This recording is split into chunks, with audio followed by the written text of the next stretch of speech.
In the last video, I reset my press for 4440. I'm working up a new smokeless load. My favorite powder for smokeless in 4440 is unavailable, and so I decided to try another powder, Winchester Ball Powder 244. It's supposed to be clean burning, we'll see. And so I've worked up a load for that, and I'm just going to load a test batch of about 20 to take them to the range and chronograph them and see if they're giving me the velocity that I'm expecting. Otherwise, I can come back and tweak the load a little bit as necessary.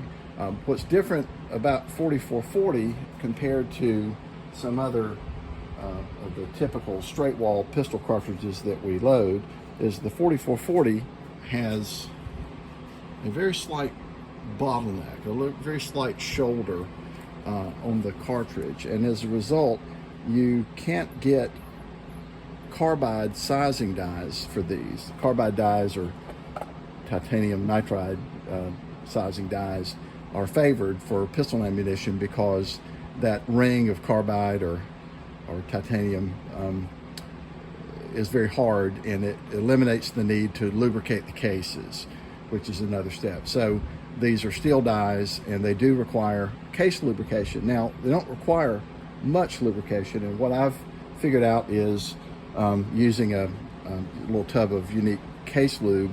I'll simply dip my finger in the lube and just wipe the cases, and I found that I don't even have to lubricate every case.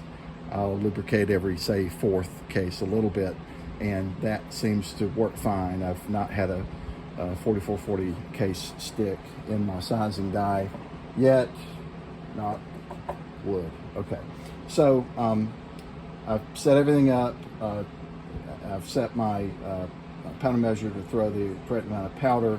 I've got primers in the tube. I've got lubed and unlubed cases in the case feeder. I'm not using the hopper. I just drop them in the front as I keep count. And so we are ready to go on a production run. So, well, and I obviously need to raise that adjustment up just a tad. All right.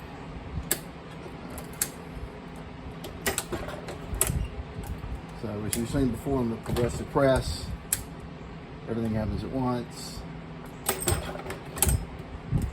And when we get every station filled, then every pull of the handle will result in a finished cartridge. Now, this is a case activated powder measure, and as the case goes up, it pushes there's a little extension in there, and it pushes then on the linkage to cycle the powder measure.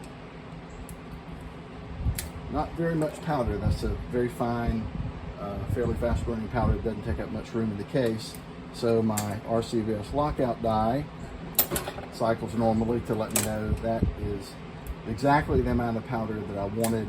I measured it on a scale, and then when I knew it was right, I adjusted the lockout die to that specification. All right, now all I have to do, now that I'm ready to see the bullet, is just set the bullet into the mouth of the case. It will seat the bullet, crimp the case mouth, because we do have to bell the cases a little bit in this second die so that it does not scrape off the coating or lead from that bullet.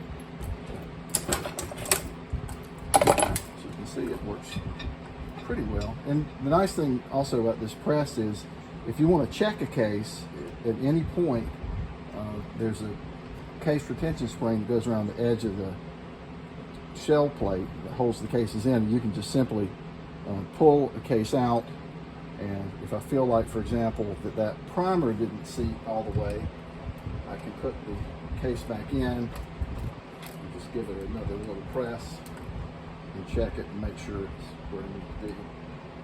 I find that very handy. And you can kind of feel the primers go in. There's a lot of leverage in these presses, so you don't have a lot of really great feel like you would with a handheld priming tool. But once you get used to the way the press operates, you can, again, kind of get a feel, and it's a if you do feel like, it felt like that primer went home all the way to the depth, you can just pull it out and check it and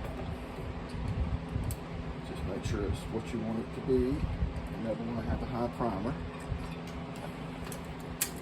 So, all right, well, that's pretty much it.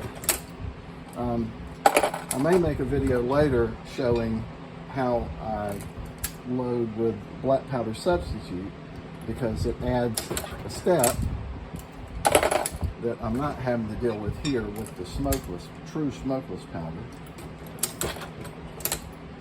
But, all right, so hope you learned something. Hope it was interesting. And with that, we will see you on the range.